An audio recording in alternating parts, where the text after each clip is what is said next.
Hello बच्चों। तो इस वीडियो में हम मानव भूगोल, प्रकृति एवं विषय क्षेत्र पर चर्चा जारी रखेंगे। तो चलिए देखें कि इस वीडियो में हम किन किन चीज़ों के बारे में पढ़ेंगे।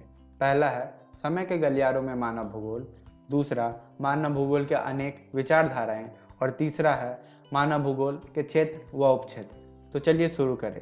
बच्चों, सबसे पहले हम समय के गलियारों में मानव भूगोल पे चर्चा करेंगे। तो बच्चों, यदि हम पर्यावरण में बदलाव की बात करें तो यह मानवता के साथ शुरू हुआ, और यदि हम मानव भूगोल की शुरुआत की बात करें तो इसका इतिहास काफ़ी ज़्यादा ही पुराना है। इस वीडियो में आगे हम यह भी देखेंगे कि कैसे मानव भूगोल समय के साथ परिवर्तित होता है, यानी कि इसके अंदर एक परिवर्तनशील प्रकृति देखी गई है, जिसका मतलब यह है कि समय के साथ मानव और प्रकृति के बीच का संबंध बदलता है। तो बच्चों, चलो समय के गलियारों में मानव भूगोल को और अच्छे से जानते हैं। सबसे पहले तो यह कि पहले के समय में विभिन्न समाजों के बीच में ज्ञान सीमित था। इसका मतलब कि लोग एक दूसरे के बारे में कम जानते थे।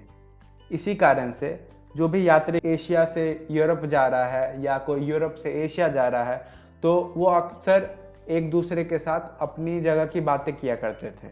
जैसे कि कोई कहता कि मेरे यहाँ सोने की बहुत सारी खदानें हैं, दूसरा कहता अच्छा तुम्हारे यहाँ सोने की बहुत सारी खदानें हैं, मेरे यहाँ तो हीरे के बहुत सारे खदान हैं। फिर यह सुनकर तीसरा बोलता अच्छा तुम लोगों के यहाँ सोने और हीरे के खदान हैं, मेरे यहाँ के तो मसाले बहुत ज़्यादा फेमस हैं। और इस तरह से यात्रीगण एक दूसरे के साथ अपने ज्ञान बांटा करते थे। तो बच्चों, उस समय समुद्री यात्राएं कम हुआ करती थी, क्योंकि समुद्री यात्राओं में बहुत ज़्यादा खतरा भी था। मगर फिर भी 15वीं शताब्दी के अंत में यह समुद्री यात्राएं हुई जिसके द्वारा सूचनाओं का इधर से उधर आदान प्रदान हुआ। इन समुद्री यात्राओं से बहुत सारे रहस्य और मिथक का भी अंत हुआ। तो बच्चों, अब हम मानव भूगोल के अनेक विचारधाराएं के बारे में जानेंगे। पहला है कल्याणपरक विचारधारा, दूसरा अमूल्यवादी विचारधारा और तीसरा है व्यवहारवादी विचारधारा।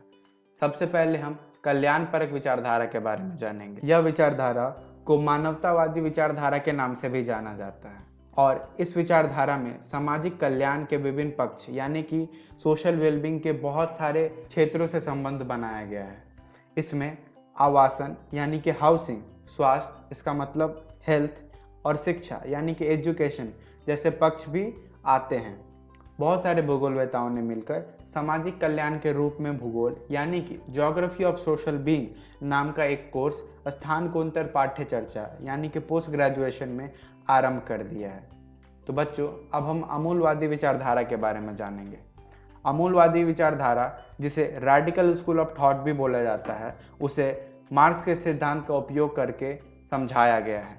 मार्क्स जो कि पूंजीवाद के खिलाफ थे, जिसमें बहुत सारी चीज़ें लोगों की निजी संपत्ति होती है, और इस तरह की अर्थव्यवस्था में सरकार के द्वारा बहुत ज़्यादा ही कम मदद पहुंचाई जाती है। इसलिए मार्क्स ने पूंजीवाद की आलोचना की और उसे सामाजिक समस्याएं जैसे कि गरीबी, भूखमारी इत्यादि का जिम्मेवार ठहराया। तो बच्चों, अब हम व्यवहारवादी विचारधारा के बारे में पढ़ेंगे। तो इस विचारधारा में प्रत्यक्ष अनुभव यानी कि फर्स्ट हैंड एक्सपीरियंस पर जोर दिया जाता है। इसका मानना यह है कि इंसान जो कुछ भी महसूस करता है, वो चाहे खुश होता है या दुखी होता है, इन सारी चीज़ों से उसके बिहेवियर यानी कि उसके बर्ताव में एक परिवर्तन आता है, और यह परिवर्तन एक्सपीरियंस यानी कि अनुभव के कारण भी आ सकता है। उदाहरण के लिए अगर देखें तो एक बच्चा जो कि मानो किसी परीक्षा में फेल हो गया, किसी भी कारण से, हो सकता है उसने पढ़ाई नहीं की होगी, तो वो कुछ दिनों तक मायूस रहेगा, मगर वह फिर से अपनी अगली वाली परीक्षा के लिए जोर लगाकर, मन लगाकर पढ़ने लगेगा। तो हो सकता है कि वह एक्सपीरियंस यानी कि उसका जो भी एक्सपीरियंस हुआ परीक्षा में फेल हो जाने का, उससे उसने कुछ सीखा। तो मानव भूगोल का जो व्यवहारवादी विचारधारा है, वह लोगों के बर्ताव को समझने की कोशिश करता है, चाहे वो लोग किसी भी जाति के हो या किसी भी धर्म के। तो बच्चों, अब हम मानव भूगोल के विस्तृत अवस्थाएं और प्रणोद के बारे में जानेंगे, जिसमें सबसे पहला है उपनिवेश युग, दूसरा अंतर्युद्ध अवधि के बीच 1930 का दशक, तीसरा 1950 के दशक के अंत से 1960 के दशक के अंत तक, चौथा 1970 का दशक, और फिर है 1990 का दशक। तो बच्चों, अब हम उपनिवेश युग के बारे में जानेंगे। इस युग में सामाजिक और व्यापारिक रुचियों के कारण बहुत सारे क्षेत्रों में खोज हुए। इसमें यह कहा गया कि हम अर्थ एज अ होल यानी कि पृथ्वी को एक समान मानकर नहीं पढ़ सकते हैं, क्योंकि इसमें अलग अलग जगहों में बहुत सारे अंतर हैं।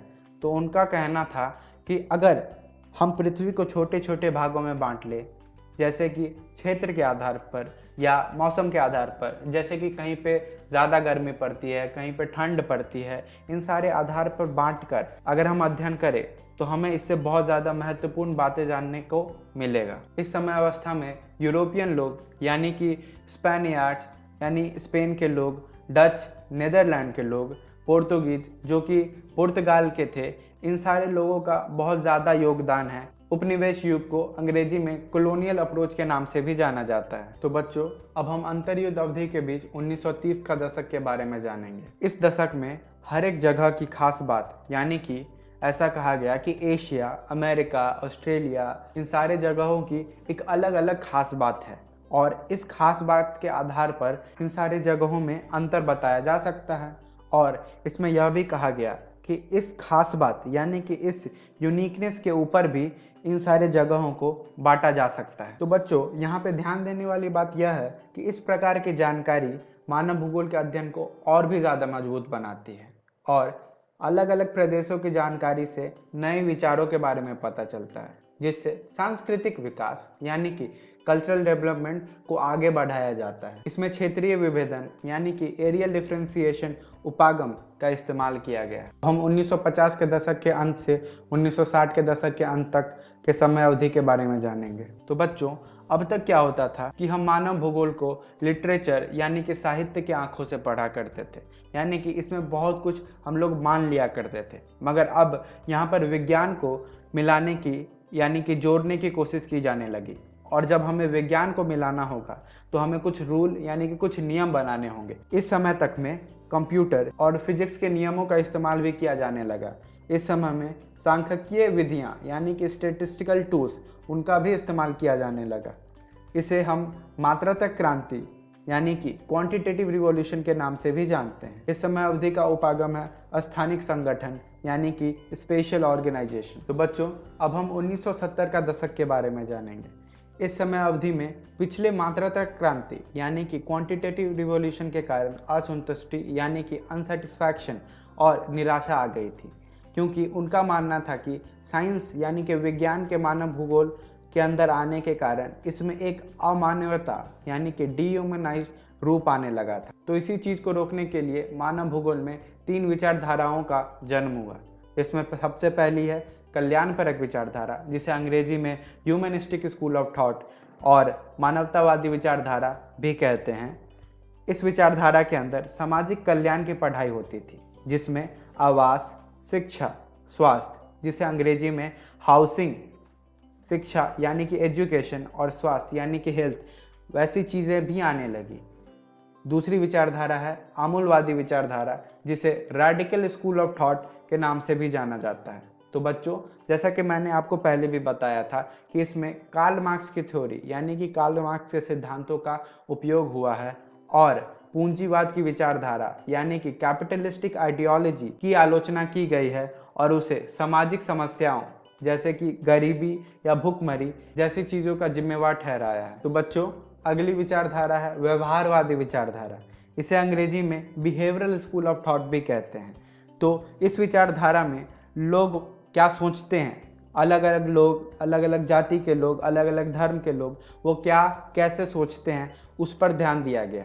जैसे कि एशिया महादेश के लोग कुछ अलग तरीके से सोचते होंगे और अफ्रीका महादेश के लोग कुछ अलग तरीके से सोचते होंगे एक ही चीज़ के बारे में। 1970 के दशक के समय अवधि में मानवतावादी, अमूलवादी और व्यवहारवादी विचारधाराओं का उपागम है। तो बच्चों, अब हम 1990 के दशक की समय अवधि के बारे में जानेंगे।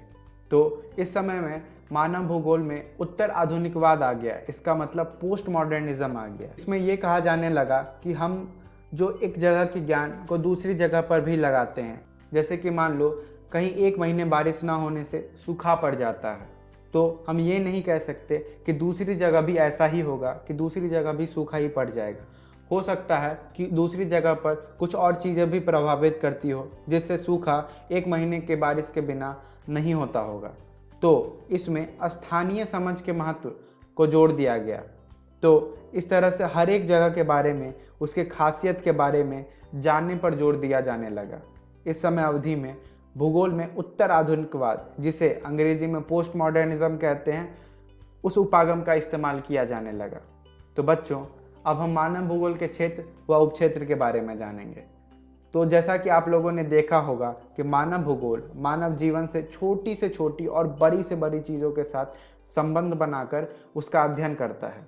तो इस प्रकार मानव भूगोल की प्रकृति अत्यधिक अंतर्विषयक, इसका मतलब इंटरडिसिप्लिनरी है, और इसका मतलब यह भी है कि वह अनेक विषयों के साथ संबंध बनाकर मानव समाज एवं प्रकृति का अध्ययन करता है। जैसे हम नई चीज़ें जानने लगते हैं, उसी तरह उसके बहुत सारे सब कैटेगरीज यानी कि उपक्षेत्र बनते जाते हैं। इसलिए मानव भूगोल के बहुत सारे उपक्षेत्र हैं, जिसमें सामाजिक भूगोल, सोशल ज्योग्राफी, नगरीय भूगोल, अर्बन ज्योग्राफी, राजनीतिक भूगोल, पॉलिटिकल ज्योग्राफी, जनसंख्या भूगोल, पॉपुलेशन ज्योग्राफी, आवास भूगोल, सेटलमेंट ज्योग्राफी, आर्थिक भूगोल, इकोनॉमिक ज्योग्राफी जैसे क्षेत्र आते हैं। और अकेले सामाजिक भूगोल यानी कि सोशल ज्योग्राफी के अंदर कुल 7 उपक्षेत्र हैं। पहला है व्यवहारिक भूगोल, इसका मतलब बिहेवियरल ज्योग्राफी। दूसरा है सामाजिक कल्याण का भूगोल यानी कि ज्योग्राफी ऑफ सोशल वेलबींग। तीसरा अवकाश का भूगोल, जिसका मतलब ज्योग्राफी ऑफ लीजर। चौथा सांस्कृतिक भूगोल, कल्चरल ज्योग्राफी। पांचवा लिंग भूगोल, जेंडर ज्योग्राफी। फिर है ऐतिहासिक भूगोल, हिस्टोरिकल ज्योग्राफी। और फिर है चिकित्सा भूगोल, मेडिकल ज्योग्राफी।